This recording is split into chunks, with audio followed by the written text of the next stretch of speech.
MCB ಇದು. Charger AC supply input MCB ಇದು. AC on ಮಾಡಿದ ತಕ್ಷಣ ಇಲ್ಲಿ AC ವೋಲ್ಟೇಜ್ ಡಿಸ್ಪ್ಲೇ ಆಗುತ್ತೆ ನಮಗೆ, ಎಷ್ಟು ವೋಲ್ಟ್ ಇದೆ ಅಂತ. AC ವೋಲ್ಟ್ ಮೀಟರ್ ಇದು.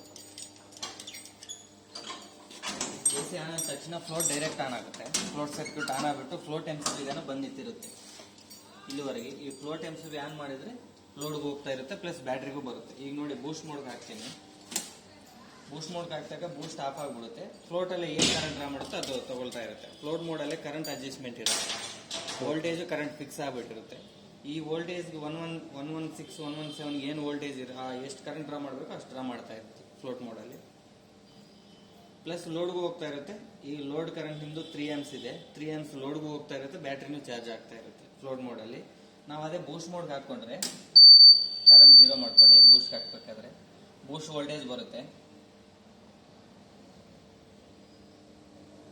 ಎಷ್ಟು amps ಬೇಕು ಮಿನಿಮಮ್ ನೀವು 5 amps ಅಲ್ಲಿ ಚಾರ್ಜ್ ಮಾಡಿ ಸಾಕು. ಬ್ಯಾಟ್ರೀಸ್ ತುಂಬ ಮಾಡಿದರೆ ಹೀಟ್ ಆಗೋದು, ಡಿಸ್ಟಿಲ್ ವಾಟರ್ ಹೊರಗೆ ಬರೋದೆಲ್ಲ ಆಗ್ತದೆ. 5 amps ಅಲ್ಲೇ ಚಾರ್ಜ್ ಮಾಡ್ಕೊಳ್ಳಿ.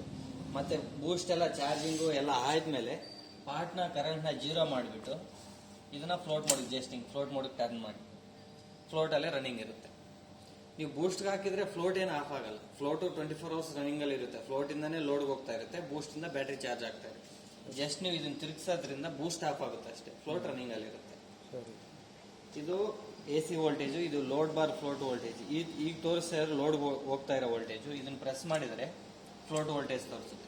ಫ್ಲೋಟ್ ಏನಾದರೂ ಫೇಲ್ ಆಯ್ತು ಅಂದ್ರೆ ಇದು ಪ್ರೆಸ್ ಮಾಡಿದ್ರೆ 0 ಆಗ್ಬಿಡುತ್ತೆ. ಸರಿ, ಅವಾಗ ಬ್ಯಾಟ್ರಿಯಿಂದ ಡಿಸ್ಚಾರ್ಜ್ ಆಗ್ತಾ ಇದೆ ಅಂತ. ಇದು DC ಲೋಡ್, ನಿಮ್ದು ಸ್ಟೇಷನ್ DC ಲೋಡ್ ಏನಿದೆಯೋ ಲೋಡ್ ಮೀಟರ್ ಇದು. ಫ್ಲೋಟ್ ಕರೆಂಟ್ ಫ್ಲೋಟ್ ಅಲ್ಲೇ ಬ್ಯಾಟ್ರಿ ಏನು ಚಾರ್ಜ್ ಆಗುತ್ತೆ. ಈಗ ನೋಡಿ 1 amps 0.1 amps ಚಾರ್ಜ್ ಆಗುತ್ತೆ. ಮ್ಯಾಕ್ಸಿಮಮ್ 1 amps ಫ್ಲೋಟ್ ಮೋಡಲ್ಲಿ ಬ್ಯಾಟ್ರಿ ಚಾರ್ಜ್ ಆಗ್ಲಿಕ್ಕೆ ಇರೋದು. ಲೋಡ್ 10 amps ತಗೋಬಹುದು. ಇದು ಅಪ್ ಟು 0.16 ಏನಾದ್ರು ಕ್ರಾಸ್ ಆಗ್ತಾ ಇದ್ರೆ ಬ್ಯಾಟ್ರಿ ಫುಲ್ ಡಿಸ್ಚಾರ್ಜ್ ಆಗಿದೆ ಅಂತ ಬೂಸ್ಟ್ಗೆ ಹಾಕಿ ಬೂಸ್ಟ್ ಅಲ್ಲಿ ಚಾರ್ಜ್ ಮಾಡಬೇಕು. ಸರಿ, ಇದು ಬೂಸ್ಟ್ ಕರೆಂಟ್. ಇದು ಟ್ರಿಕಲ್ ಕರೆಂಟ್. ಆಟೋ ಮೋಡಲ್ಲಿ ಮಾತ್ರ ಇದು ಟ್ರಿಕಲ್ ತೋರಿಸುತ್ತೆ, ಮಿಕ್ಕಿರೋ ಟೈಮಲ್ಲಿ ಮ್ಯಾನ್ಯುವಲ್ ಅಲ್ಲೇ ತೋರಿಸಲ್ಲ. ಇದು ground fault, plus or minus. ಯಾವ ಸೈಡ್ ಈಗ ಪ್ಲಸ್ ಪಾಸಿಟಿವ್ ಸೈಡ್ ನಮ್ಗೆ ಶೋಯಿಂಗ್ ತೋರಿಸ್ತಾ ಇದ್ರೆ ನೆಗೆಟಿವ್ ಸೈಡ್ ಆಗಿದೆ ಅಂತ ಗ್ರೌಂಡಿಂಗ್ ನಾವು ಟ್ರೇಸರ್ ಆಪೋಸಿಟ್. ಪಾಸಿಟಿವ್ ಇದ್ರೆ ನೆಗೆಟಿವ್ ಆಗಿದೆ, ನೆಗೆಟಿವ್ ಇದ್ರೆ ಪಾಸಿಟಿವ್. ಆಗ್ಲೇ ಈಗ ಪಾಸಿಟಿವ್ ಆಗಿದ್ದು ನೆಗೆಟಿವ್ ಸೈಡ್ ಆಗಿದೆ. ಇಲ್ಲಿ ಪಾಸಿಟಿವ್ ಸರ್, ಅಲ್ಲಿ ನೆಗೆಟಿವ್ ಅಲ್ಲಿ ಆಗ್ತಾ ಇದೆ. ಸರಿ, ಇದು ಬೂಸ್ಟ್ ವೋಲ್ಟೇಜ್. ಇದು ಇನ್ಬುಲ್ಟ್ ಸೆಟ್ ಆಗಿರುತ್ತೆ. ಕರೆಂಟ್ ಮಾತ್ರ ನಾವು ಅಡ್ಜಸ್ಟ್ ಮಾಡ್ಕೋಬೇಕು. ಸರಿ, ಇದು ಬ್ಯಾಟ್ರಿ ಕರೆಂಟ್. ಇದು ಚಾರ್ಜಿಂಗ್ ಆಗ್ಬೇಕಾದ್ರೆ ಪಾಸಿಟಿವ್ ತೋರಿಸುತ್ತೆ, ಡಿಸ್ಚಾರ್ಜಿಂಗ್ ಆಗ್ಬೇಕಾದ್ರೆ ನೆಗೆಟಿವ್ ತೋರಿಸುತ್ತೆ. ಈಗ ಬ್ಯಾಟ್ರಿಯಿಂದ ಡಿಸ್ಚಾರ್ಜ್ ಆಗ್ತಾ ಇರುತ್ತೆ. AC ಫೇಲ್ ಆಯ್ತು ಏನಾಯ್ತಂದ್ರೆ ನೆಗೆಟಿವ್ ಸೈಡ್ ತೋರಿಸುತ್ತೆ. ಸರಿ, ಫ್ಲೋಟ್ ಫೇಲ್ ಆಯ್ತು, ಏನಾದ್ರು ಚಾರ್ಜರ್ ಅಲ್ಲಿ ಫಾಲ್ಟ್ ಆಯ್ತು ಅಂದ್ರೆ ನೆಗೆಟಿವ್ ಸೈಡ್ ಬಂದು ನೆಗೆಟಿವ್ ತೋರಿಸುತ್ತೆ, ಡಿಸ್ಚಾರ್ಜ್ ಆಗ್ತಾ ಇರುತ್ತೆ. ಸರಿ, ಫ್ಲೋಟ್ ಇಂದ DC ರೆಡಿಯಾಗಿ ಚಾರ್ಜರ್ ಥ್ರೂ DC ಹೋಗ್ತಾ ಇದ್ರೆ 0 ನಲ್ಲಿ ಇರುತ್ತೆ. ಬೂಸ್ಟ್ ಚಾರ್ಜ್ ಬೂಸ್ಟ್ ಮಾಡ್ಬೇಕಾದ್ರೆ ನಾವು ಬೂಸ್ಟ್ ಅಲ್ಲಿ ಏನ್ ಕರೆಂಟ್ ಕೊಡ್ತೀವೋ ಇದನ್ನು ಅಷ್ಟೇ ಕರೆಂಟ್ ತೋರಿಸುತ್ತೆ. ಈಗ ಬೂಸ್ಟ್ ಫೇಲ್ಯೂರ್ ಅಂತ ಹೊಡ್ಕೊಂತಲ್ಲ, ಅದು ಸ್ಟಾರ್ಟಿಂಗ್ ಆನ್ ಆಗುತ್ತೆ. ವೋಲ್ಟೇಜ್ ಒಂದು ರೇಂಜಿಗೆ ಬಂದ ಮೇಲೆ ಬರಲ್ಲ. ಸ್ಟಾರ್ಟಿಂಗ್ ವೋಲ್ಟೇಜ್ ನಿಧಾನಕ್ಕೆ ಇನ್ಕ್ರೀಸ್ ಆಗುತ್ತಲ್ಲ ಆ ಟೈಮಲ್ಲಿ ಬರುತ್ತೆ. ಈಗ ನೋಡಿ, ಇದು 5 amps, ಇದು 5 amps, ಎರಡು ಈಕ್ವಲ್ ಆಗಿರ್ಬೇಕು. ಇದು ಬೂಸ್ಟ್ ಚಾರ್ಜರ್ ಇಂದ ಕೊಡ್ತಾ ಇರೋದು, ಬ್ಯಾಟ್ರಿ ಡ್ರಾ ಮಾಡ್ತಾ ಇರೋದು. ಹಾಗಾಗಿ ಎರಡು ಒಂದೇ ತರ ತೋರಿಸುತ್ತೆ. ಇದು ಫ್ಲೋಟ್ ಮೋಡು. ಆಟೋ ಮತ್ತೆ ಇದು ಆಟೋ ಇದೆಯಲ್ಲ, ಆಟೋ ಬಂದು ಈಗ ನೀವು ಬ್ಯಾಟ್ರಿ ಆಟೋಗೂ ಹಾಕ್ಬೋದು, ಏನು ತೊಂದರೆ ಇಲ್ಲ. ಅದು ಏನಂದ್ರೆ ಬ್ಯಾಟ್ರಿ ಮೇಲೆ ಡಿಪೆಂಡ್ ಆಗುತ್ತೆ. ಎಲ್ಲ ಸೆಲ್ಗಳು ಈಕ್ವಲ್ ವೋಲ್ಟೇಜ್ ಇರಲ್ಲ. ಅದು ಫ್ಲೋಟು ಬೂಸ್ಟ್ ಚೇಂಜ್ ಓವರ್ ಆಗಿ ಚಾರ್ಜರ್ಗೆ ಎಫೆಕ್ಟ್ ಬೀಳ್ಬೋದು. ನೀವು ಅಬ್ಸರ್ವ್ ಮಾಡಲ್ಲ ಏನಾಗಿದೆ ಅಂತ. ಮ್ಯಾನುವಲ್ ಇದ್ರೆ ನೀವು ಬಂದು ಅಬ್ಸರ್ವ್ ಮಾಡ್ತೀರಾ, ನೋಡ್ತೀರಾ, ಇದು ಬರುತ್ತೆ ಅಷ್ಟೇ, ಬಾಳ್ಕೆ ಬರುತ್ತೆ ಅಂತ ಮ್ಯಾನುವಲಿ ಮಾಡಿ. ಆಟೋದಲ್ಲೂ ವರ್ಕ್ ಆಗುತ್ತೆ, ಏನು ತೊಂದರೆ ಇಲ್ಲ. ಇದು ಫೈನ್ ಅಂತಿಲ್ಲ, ಇದು ಫೈನ್ ಸ್ಮಾಲ್ ಕರೆಂಟ್ ಅಲ್ಲಿ 1 amps 2 amps ಅಡ್ಜಸ್ಟ್ ಮಾಡ್ಕೊಳ್ಳಕ್ಕೆ ಫೈನ್ ಯೂಸ್ ಮಾಡ್ತೀವಿ. ಇದು ಹೈಯರ್ ರೇಂಜ್ ಕರೆಂಟ್, ಇದು ಲೋವರ್ ರೇಂಜ್ ಕರೆಂಟ್ ಅಷ್ಟೇ. ನಾವು ಇದರಲ್ಲಿ ಕರೆಂಟ್ ಅಡ್ಜಸ್ಟ್ ಮಾಡೋದು. ಬೂಸ್ಟ್ 1 amps 2 amps ಅಡ್ಜಸ್ಟ್ ಮಾಡ್ಬೋದು. ಇದು ತೋರಿಸಿ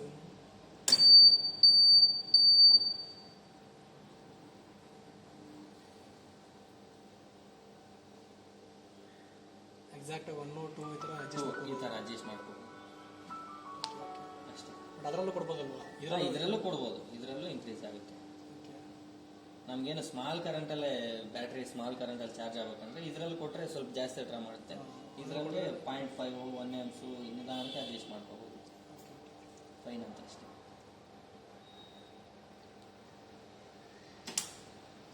ಇದು ಬಂದು ಮೇನ್ಸ್ MCB, ಫ್ಲೋಟ್ MCB, ಬೂಸ್ಟ್ MCB, ಫೀಡರ್ 1 2 3 4 ಫೀಡರ್ಸ್ ಇರುತ್ತೆ ಸರ್. ಇದರಲ್ಲೇ ಒಂದು ಫೀಡರ್ ನೀವು DCDBಗೆ ಇದೆ, ಇನ್ನೊಂದು ಫೀಡರ್ ಲ್ಯಾಂಪ್ಗೆ ಇದೆ, ಇನ್ನೆರಡು ಫೀಡರ್ ಸ್ಪೇರ್ ಇದೆ. ನೀವು ಯಾವ್ದಾದ್ರು ಯೂಸ್ ಮಾಡ್ಕೋಬಹುದು. ಇದು ಲಾಸ್ಟ್ ಒಂದು ಬ್ಯಾಟ್ರಿ MCB. ಇದು ಫ್ಲೋ ಟು ಬೂಸ್ಟ್, ಇದು AC ಆನು, ಫ್ಲೋ ಟು ಬೂಸ್ಟ್ ಆನು. ಇದು ಫೀಡರ್, ಯಾವ ಫೀಡರ್ ಆನ್ ಇದೆ ಅಂತ ಇಂಡಿಕೇಶನ್ ತೋರಿಸುತ್ತೆ. ಇದು ಹೀಟರ್ ಇದೆ ಒಳಗಡೆ, ಮಾಯಿಶ್ಚರ್ ಏನಾದರೂ ಬಂದಾಗ ಹೀಟರ್ ಆನ್ ಮಾಡ್ಕೊಳ್ಳೋದು. ಇದು ಇಷ್ಟು. ಇದು ಫುಲ್ ಫ್ಲೋಟ್ ಸರ್ಕ್ಯೂಟ್ ಸರ್. ಇದು ಸರಿ. Diodes, thyristors, filtering capacitors. ಇದು ಫ್ಲೋ ಟ್ರಾನ್ಸ್ಫಾರ್ಮರ್ ಇಲ್ಲಿರೋದು, ಕೆಳಗಡೆ ಇರೋದು. ಇದು ಫುಲ್ ಫ್ಲೋಟ್ ಸರ್ಕ್ಯೂಟ್. ಇದು ಫ್ಲೋಟ್ PCB, ಫ್ಲೋಟ್ ಕಂಟ್ರೋಲ್ ಇದರಿಂದ ಆಗುತ್ತೆ. ಇಲ್ಲಿಗೆ ಬರುತ್ತೆ ಫ್ಲೋಟ್ DC ಸಪ್ಲೈ. ಓಕೆ. ಇದು ಆಟೋ ಚೇಂಜ್ ಓವರ್, ABF ಅಂದ್ರೆ ಆಟೋ ಬೂಸ್ಟ್ ಫ್ಲೋಟ್ ಅಂತ. ಇದು ಬೂಸ್ಟ್ಗೂ ಇದಕ್ಕೂ ಕನೆಕ್ಷನ್ ಇರುತ್ತೆ. ಬೂಸ್ಟ್ ಮೋಡ್ ಹಾಕಿದಾಗ ಮಾತ್ರ ಇದು ಆನ್ ಆಗುತ್ತೆ. ಇದು ಬೂಸ್ಟ್ ಕಾಂಟ್ಯಾಕ್ಟರ್. ಇದು ಬೂಸ್ಟ್ ಹಾಕಿದಾಗ ಅದು ಹೋಲ್ಡ್ ಆಗಬೇಕು. ಇದೇನಾದ್ರೂ ಫೇಲ್ಯೂರ್ ಆಯ್ತು ಅಂದ್ರೆ ಬೂಸ್ಟ್ ಆನ್ ಆಗಲ್ಲ. ಕೆಲವೇ ಟೈಮಲ್ಲಿ AC ಸಪ್ಲೈ ಫ್ಲಕ್ಚುಯೇಷನ್ ಆಗೋದು ಏನಾದ್ರೂ ಆಗ ಟೈಮಲ್ಲಿ ಇದು ಹೋಗೋ ಚಾನ್ಸಸ್ ಇರುತ್ತೆ. ಜಾಸ್ತಿ ಹೋಗಲ್ಲ. ಆ ಟೈಮಲ್ಲಿ ಹೋದ್ರೆ ಈ ಕಾಂಟ್ಯಾಕ್ಟರ್ ಹೋಲ್ಡ್ ಆಗಬೇಕು ಬೂಸ್ಟ್ ಹಾಕಿದ ತಕ್ಷಣ. ಇದು ಟ್ರಾನ್ಸ್ಡ್ಯೂಸರ್ ಸ್ಕ್ಯಾಡಾ ಸಿಸ್ಟಮ್. ಇದು ಬ್ಯಾಕ್ ಸೈಡ್ ಇದು ಬೂಸ್ಟ್.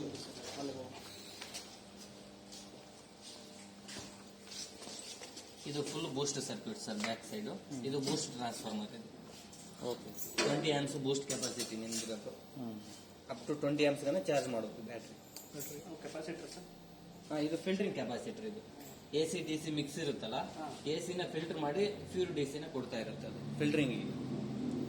ಇದು GDC ಗ್ರೌಂಡ್ ಕಾರ್ಡ್. ಇದನ್ನ ಗ್ರೌಂಡ್ ಸೆನ್ಸ್ ಮಾಡ್ತಾ ಇರುತ್ತೆ. ಇಲ್ಲಿ DC ಸೈಡ್ ಗ್ರೌಂಡ್ ಆದ್ರೂ ಇದ್ರ ಥ್ರೂ ಈಗ ಆಗ್ಲೇ ಇಂಡಿಕೇಶನ್ ಬಂದಿದ್ದು ಇದರಿಂದ ಇದರಲ್ಲಿ LED ಆನ್ ಆಗುತ್ತೆ. ಗ್ರೌಂಡ್ ಫಾಲ್ಟ್ ಆಯ್ತಂದ್ರೆ ಅದು ಸಿಗ್ನಲ್ ಬರುತ್ತೆ. LPS ಇದೆಯಲ್ಲ, ಇದು LPS ಎಲ್ಲಾ ಫಾಲ್ಟ್ ಇಂಡಿಕೇಶನ್ ಇಲ್ಲಿ ತಂದು ನಾವು ಇಲ್ಲಿ ಕೊಟ್ಟಿರ್ತೀವಿ. ಇದರಿಂದ ಫ್ರಂಟ್ ಸೈಡ್ ಅನೌನ್ಸೇಷನ್. ಇದು ಹೋದ್ರೆ ನಮ್ ಚಾರ್ಜರ್ ಏನು DC ಎಫೆಕ್ಟ್ ಆಗಲ್ಲ. ಅನೌನ್ಸೇಷನ್ ಬರಲ್ಲ. ಏನೇ ಫಾಲ್ಟ್ ಬಂದ್ರು ತೋರಿಸಲ್ಲ ಅಷ್ಟೇ. ಇದು ಅದು DC ಅದರಲ್ಲೂ ತೋರಿಸುತ್ತೆ. DC ಹೋದ್ರೂ DC ಇದು ತೋರಿಸುತ್ತಲ್ಲ. ಈ DC ಫೇಲ್ಯೂರ್ ಆದ್ರೆ ಇದು ಅರ್ತ್ ಲೀಕೇಜ್ ಇದ್ರೆ ಇದರಲ್ಲೂ ತೋರಿಸುತ್ತಾ? ಇದರಲ್ಲೂ ತೋರಿಸುತ್ತೆ. ಈ ರೆಡ್ LEDs ಆನ್ ಆಗುತ್ತೆ. ಓಕೆ. ಹೆಲ್ತ್ ಇದ್ರೆ ಗ್ರೀನ್ ಆನ್ ಆಗುತ್ತೆ, ಫಾಲ್ಟ್ ಇದ್ರೆ ರೆಡ್ ಆನ್ ಆಗುತ್ತೆ ಅಷ್ಟೇ. ಇದೇನು ಸರ್ ಅವು ಸೆಲ್ಗಳು ಇದೆ ಸರ್. ರಿಲೇ ಅಂತ ಹಾಕಿದೆ. ಇದು ರಿಲೇ ಆಟೋ ಚೇಂಜ್ ಓವರ್ ಮೋಡಲ್ಲಿ function. Boost current trickle current change over ಆಗ್ಬೇಕಲ್ಲ, ಅದಕ್ಕೆ ಯೂಸ್ ಮಾಡ್ತೀವಿ ಇದನ್ನ. ಬೂಸ್ಟ್ ಮೋಡಲ್ ಇದ್ದಾಗ ಬೂಸ್ಟ್ ಕರೆಂಟ್ ತೋರಿಸುತ್ತೆ. ಟ್ರಿಕಲ್ ಹೋದಾಗ ಬೂಸ್ಟ್ ಕರೆಂಟ್ ಆಫ್ ಮಾಡಿ ಟ್ರಿಕಲ್ ಕರೆಂಟ್ ನ ತೋರಿಸುತ್ತೆ. ಇದು T5 ಟ್ರಾನ್ಸ್ಫಾರ್ಮರ್. ಇದು ಇಂಟರ್ನಲ್ 5 ವೋಲ್ಟ್, 24 ವೋಲ್ಟ್, 7 ವೋಲ್ಟ್ ಬೇಕಾಗುತ್ತೆ. ಇಂಟರ್ನಲ್ ಸರ್ಕ್ಯೂಟ್ ಯೂಸ್ ಮಾಡಿರ್ತೀವಿ. ಇದು ಶೆಂಟ್ DC ಮೀಟರ್ ರೀಡ್ ಆಗ್ಲಿಕ್ಕೆ ಶೆಂಟ್ SH1 2 3 4 ಶೆಂಟ್ ಇರುತ್ತೆ. AC ಸೈಡ್ CT ಯೂಸ್ ಮಾಡ್ತೀವಿ. DC ಸೈಡ್ ಶೆಂಟ್ ಯೂಸ್ ಮಾಡ್ತೀವಿ. ಸರಿ. ಮಿಲಿ ವೋಲ್ಟ್ ಅಲ್ಲೇ ತೋರಿಸುತ್ತೆ ನಮಗೆ. ಅದೇನ್ ಬೋರ್ಡ್ ಸರ್? TB4 ಇದು ಜಸ್ಟ್ ಟರ್ಮಿನಲ್ಸ್ ಸರ್. ಇಲ್ಲಿಂದ ಇಲ್ಲಿ ಕೊಡ್ತೀವಿ. ಇಲ್ಲಿಂದ ಎಕ್ಸ್ಟೆನ್ಷನ್ ಅದನ್ನ ಯೂಸ್ ಮಾಡ್ಕೊಂಡು ಜಾಯಿಂಟ್ ಹಾಕೋದು ಬೇಡ, ರಿಮೂವಲ್ಗೆ. ಸರಿ ಸರಿ. ಕನೆಕ್ಷನ್ ಚೆನ್ನಾಗಿದೆ ಅಂತ ಅಷ್ಟೇ. ಅಷ್ಟೇ ಸರ್. ಇದು D5 D6 D7 back side 4 diode ಇರುತ್ತೆ. ಥೈರಿಸ್ಟರ್ಸ್ TH1 TH2 TH3 TH4 back side. ಫ್ಲೋಟು ಬೂಸ್ಟ್ ಮಾತ್ರ ಥೆರಿಸ್ಟರ್ ಇರುತ್ತೆ. 2 ಥೆರಿಸ್ಟರ್ ಫ್ಲೋಟು, 2 ಥೆರಿಸ್ಟರ್ ಬೂಸ್ಟ್. ಇಲ್ಲಿದೆ ನೋಡಿ TH1 TH2 ಅಂತ. ಡ್ರಾಯಿಂಗ್ ಅಲ್ಲಿ ಸೇಮ್ ಅದೇ ಇರುತ್ತೆ. ಒಂದು ಥೈರಿಸ್ಟರ್, ಒಂದು ಡಯೋಡ್. ಒಂದು ಥೆರಿಸ್ಟರ್, ಒಂದು ಡಯೋಡ್. ಒಂದು ಇದು ಪಾಸಿಟಿವ್, ಒಂದು ಥೆರಿಸ್ಟರ್, ಒಂದು ಡಯೋಡ್ ನೆಗೆಟಿವ್. ಇದು ಯಾವ್ದು? ಇಲ್ಲಿದೆಯಲ್ಲ, ಇದು ಬ್ಲಾಕಿಂಗ್ ಡಯೋಡ್. ಈಗ ನಾವು ಚಾರ್ಜರ್ ರನ್ನಿಂಗ್ ಅಲ್ಲಿದ್ದಾಗ ಒಂದು ಡಯೋಡ್ ಥ್ರೂ ಚಾರ್ಜರ್ ಇದು ಬ್ಯಾಟರಿ ಹೋಗುತ್ತೆ. ಚಾರ್ಜರ್ ಫೇಲ್ ಆಯ್ತು ಅಂದ್ರೆ ಒಂದು ಡಯೋಡ್ ರಿವರ್ಸ್ ಡಯೋಡ್ ಆಗಿ ಔಟ್ಪುಟ್ ಕೊಡಕ್ಕೆ ಇದು ಮಾಡುತ್ತೆ. ಈಗ ಚಾರ್ಜರ್ ರನ್ನಿಂಗ್ ಅಲ್ಲಿದ್ದಾಗ ಬ್ಯಾಟರಿಯಿಂದ ಬರಬಾರ್ದಲ್ವ ನಮಗೆ. ಒಂದು ಡಯೋಡ್ ನ ಬ್ಲಾಕಿಂಗ್ ಡಯೋಡ್, ಅದನ್ನ ರಿವರ್ಸ್ ಡಯೋಡ್ ಯೂಸ್ ಮಾಡ್ತೀವಿ. ಈಗ ಇಲ್ಲಿವರೆಗೆ ಬಂದು ಸಪ್ಲೈ ನಿಂತಿರುತ್ತೆ. ಹಿಂಗ್ ರಿಟರ್ನ್ ಬರಲ್ಲ ಅದು. ಹಿಂಗ್ ಮಾತ್ರ ಫ್ಲೋ ಆಗುತ್ತೆ ಆತರ. ಇನ್ನು 4 amps ಫೀಡರ್ಗೆ ಹೋಗ್ತಾ ಇರುತ್ತೆ ಬ್ಯಾಟರಿಯಿಂದ. 1 amps ಅಲ್ಲಿ ಬ್ಯಾಟರಿ ಚಾರ್ಜ್ ಆಗ್ತಾ ಇರುತ್ತೆ. ಸೊ ಫ್ಲೋಟ್ ಫೇಲ್ ಆದ್ರೂ ನಮ್ಮ ಬ್ಯಾಟರಿ ಚಾರ್ಜ್ ಆಗ್ತಾ ಇರುತ್ತೆ ಬೂಸ್ಟ್ ಮೋಡ್ಗೆ ಹಾಕೊಂಡು. ಬಟ್ ಸ್ವಲ್ಪ ಎಮರ್ಜೆನ್ಸಿಗೆ ಯೂಸ್ ಮಾಡ್ತಾ ಇರುತ್ತೆ. ಎಮರ್ಜೆನ್ಸಿಗೆ ಬ್ಯಾಟರೀಸ್ ಆಗಲಿ ಚಾರ್ಜರ್ ಆಗಲಿ ಏನಕ್ಕೂ ಪ್ರಾಬ್ಲಮ್ ಆಗಲ್ಲ. ಏನೂ ಆಗಲ್ಲ. ಹೋಗ್ತಾ ಇರುತ್ತೆ. ಬೂಸ್ಟ್ ಇಂದ ಬ್ಯಾಟರಿಗೆ ಹೋಗ್ತಾ ಇರುತ್ತೆ. ಬೂಸ್ಟ್ ಕಂಡು 5 amps. ಅವ್ರು ನಮ್ದು ಲೋಡ್ ತಗೊಂತ ಇರೋದು 5 amps. ಲೋಡ್ ಇಲ್ಲಿ ನೀವು DC ಲೋಡ್ 4 amps, ಒಂದು 3 amps ಇದೆ. 3 amps ನಿಮ್ದು ಅದು ಫ್ಲೋಟ್ ಇಂದ ಹೋಗ್ತಾ ಇರುತ್ತೆ. ಇದು ಓನ್ಲಿ ಬೂಸ್ಟ್ ಇಂದ ಬ್ಯಾಟರಿ ಚಾರ್ಜ್ ಆಗ್ತಾ ಇರುತ್ತೆ. ನಿಮ್ಗೆ AC ಫೇಲ್ ಆಯ್ತು ಅಂದ್ರೆ ಬ್ಯಾಟರಿಯಿಂದ ಡಿಸ್ಚಾರ್ಜ್ ಆಗ್ತಾ ಇರುತ್ತೆ. ಈಗ AC ಫೇಲ್ ಆಯ್ತು, ಈಗ ನೋಡಿ AC ಮೇನ್ಸ್ ಫೇಲ್ ಅಂತ ಇಂಡಿಕೇಶನ್ ಬಂತು. ಈಗ ಆಕ್ಸೆಪ್ಟ್ ಕೊಟ್ರೆ ಇಂಡಿಕೇಶನ್ ಹೋಗೋದಿಲ್ಲ, ಸೈಲೆಂಟ್ ಮಾತ್ರ ಹಾರನ್ ಮಾತ್ರ ಹೋಗುತ್ತೆ. ಈಗ ಬ್ಯಾಟರಿಯಿಂದ ಡಿಸ್ಚಾರ್ಜ್ ಆಗ್ತದೆ. ಈಗ ನೋಡಿ ಇದು ನೆಗೆಟಿವ್ ಬಂತು. ಈಗ ಇದು ವೋಲ್ಟೇಜ್ ಬ್ಯಾಟ್ರಿ ವೋಲ್ಟೇಜ್ ಏನಿರುತ್ತೋ ಅದು ಶೋಯಿಂಗ್ ಆಗ್ತದೆ. ಇದು ಇನ್ನೊಂದ್ಸರಿ ತೋರಿಸಿ ಬೂಸ್ಟ್ ವೋಲ್ಟೇಜ್ ನೋಡೋದು ಹೆಂಗೆ ಅಂತ. ಬೂಸ್ಟ್ ವೋಲ್ಟೇಜು ಬೂಸ್ಟಲ್ಲಿ ಇದ್ದಾಗ ವೋಲ್ಟೇಜ್ ನೋಡೋದು ಹೆಂಗೆ ಅಂತ. ಈಗ ನೋಡಿ AC ಮೀನ್ಸ್ ಬಂತಲ್ಲ, AC ಮೀನ್ಸ್ ಬಂತು, ಇಂಡಿಕೇಶನ್ ಆಟೋಮೆಟಿಕ್ಲಿ ಸೆಟ್ ಆಗುತ್ತೆ. ಈಗ ಬೂಸ್ಟ್ ಮೋಡ್ ಹಾಕಿದ್ವಿ.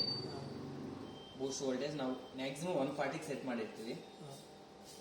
ಕರೆಂಟ್ ಕೊಟ್ಟರೆ ವೋಲ್ಟೇಜು ಇನ್ಕ್ರೀಸ್ ಆಗುತ್ತೆ. 5 amps ಕೊಟ್ಟಿದ್ವಿ. ಈಗ ಇದು ಬ್ಯಾಟ್ರಿ ವೋಲ್ಟೇಜ್ನ ಇದು ಶೋಯಿಂಗ್ ಆಗ್ತಾ ಇರುತ್ತೆ. 140 ರೀಚ್ ಆದರೆ ಕರೆಂಟ್ ಡ್ರಾಪ್ ಆಗುತ್ತೆ. 140 ವರೆಗೆ ಬ್ಯಾಟ್ರಿ ಬೂಸ್ಟ್ ಮೋಡಲ್ಲೇ ಎವ್ರಿ ಸೆಲ್ 2.65 ತಗೊಂತು. ಎವ್ರಿ ಸೆಲ್ 2.65 ಇಂಟು 55 ಲೆಕ್ಕ ಮಾಡಿದ್ರೆ 140 ವೋಲ್ಟ್ ಬೇಕು. 140 ವೋಲ್ಟ್ ವರೆಗೆ ರೀಚ್ ಆದರೆ ನಿಮ್ಗೆ 1200 ಗ್ರಾವಿಟಿ ಬರುತ್ತೆ. ಎವ್ರಿ ಸೆಲ್ 2.25 ವೋಲ್ಟೇಜ್ ಇರುತ್ತೆ. ಆ ಥರ ಇದೆಷ್ಟು 110 ಈಗ ನೋಡಿ, ಈಗ 100, 110, 20, 30, 40, 110 ಅಲ್ವಾ, 120 ವರೆಗೆ ಇರುತ್ತೆ. ಅದು ಇನ್ಕ್ರೀಸ್ ಆಗ್ಕೊಂತ ಹೋಗ್ತಾ ಇರುತ್ತೆ. ಚಾರ್ಜಿಂಗ್ ಆಗ್ತಾ ಆಗ್ತಾ ಈ ವೋಲ್ಟೇಜ್ ಇನ್ಕ್ರೀಸ್ ಆಗ್ಕೊಂಡು ಹೋಗುತ್ತೆ. 140 ರೀಚ್ ಆಯ್ತು ಅಂದ್ರೆ ಕರೆಂಟ್ ಡ್ರಾಪ್ ಆಗುತ್ತೆ. ಅವಾಗ ನೀವು ಫ್ಲೋಟ್ ಮೋಡ್ಗೆ ಹಾಕೊಂಡ್ರೆ ಸರ್. ಅದು 0 ಬರೋವರೆಗೂ ವೆಯ್ಟ್ ಮಾಡಬೇಕಾ ಬೂಸ್ಟ್ ಕರೆಂಟ್?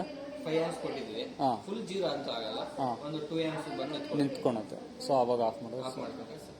ಇಲ್ಲ ನೀವು ಗ್ರಾವಿಟಿ ಅದು ಲೇಟ್ ಆಗ್ತಾ ಇದ್ರೆ ಗ್ರಾವಿಟಿ ವೋಲ್ಟೇಜ್ ಒಂದ್ಸಲ ನೋಡ್ಕೊಂಡ್ಬಿಟ್ಟು ಓಕೆ ಆದರೆ ಫ್ಲೋಟ್ ಸಾಕು. ಮಾಡ್ಕೊಂಡು ಇದನ್ನ ಕರೆಂಟ್ ನ 0 ಮಾಡಿಬಿಟ್ಟು ಹಾಂ ಇದನ್ನ ಫ್ಲೋಟ್ ಮಾಡ್ಬೇಕು. ಸರಿ.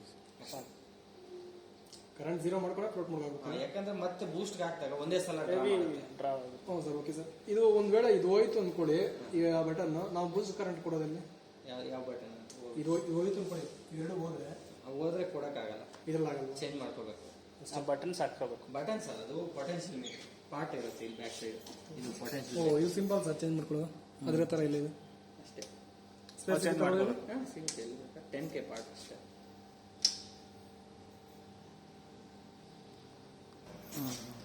ಕೆಳಗಡೆ ಎಲ್ಲ ನೀವು ಇನ್ಪುಟ್ ಕೊಡೋದು. ಟ್ಯಾಪ್ ಸೆಲೆಕ್ಟರ್ ಇಂಪ್ರೂವ್ ಮಾಡ್ತಿದ್ರೆ ಸರ್ ಇದು ಪ್ರಾಪರ್ ಏನದು? ಅದೇ ಬ್ಲಾಕ್ ಅಂಡ್ ಟ್ಯಾಪಿಂಗ್ ಮಾಡಿದ್ರಲ್ಲ 40 ಸೆಕೆಂಡ್ಸ್ ಅದೇನಾದ್ರೂ ಫೇಲ್ ಆಯ್ತಂದ್ರೆ ಅದು ಇದು ಬರುತ್ತೆ. ಫೇಲ್ ಆಯ್ತು. ನೆಕ್ಸ್ಟ್ ಸರ್ ಇದು ಫ್ಲೋಟ್ SCR ಅಂದ್ರೆ ಹಾಂ, ಒಂದು ನಿಮಿಷ ಓಪನ್ ಮಾಡಿ. ಫ್ಲೋಟ್ HCR ಸರ್ಕ್ಯೂಟ್ ಇದು F3 ಹೋಗೋದು. ಈ ಫ್ಯೂಸ್ ಫೇಲ್ ಆಯ್ತು ಅಂದ್ರೆ ಇಂಡಿಕೇಶನ್ ಬರುತ್ತೆ. ಅದು ಬರುತ್ತೆ ಈ ಇಂಡಿಕೇಶನ್ ಬರುತ್ತೆ. ಸರ್. ಮಾಡ್ಕೊಂತೀವಿ ಸರ್ ವಿಡಿಯೋ. ಬೂಸ್ಟ್ SCR ಅಂದ್ರೆ ಸೇಮ್ ಇದೇ ತರ ಬ್ಯಾಕ್ ಸೈಡ್. Back. ಬೂಸ್ಟ್ SCR ಅಂದ್ರೆ ಬೂಸ್ಟ್ ಥೆರಿಸ್ಟರ್ ಡಯೋಡ್ ಹೋಗೋ ಸರ್ಕ್ಯೂಟ್ ಅಲ್ಲಿ ಸೆಕೆಂಡರಿ ಫ್ಯೂಸ್ ಫೇಲ್ ಆಯ್ತು ಅಂದ್ರೆ ಇದು ಬರುತ್ತೆ.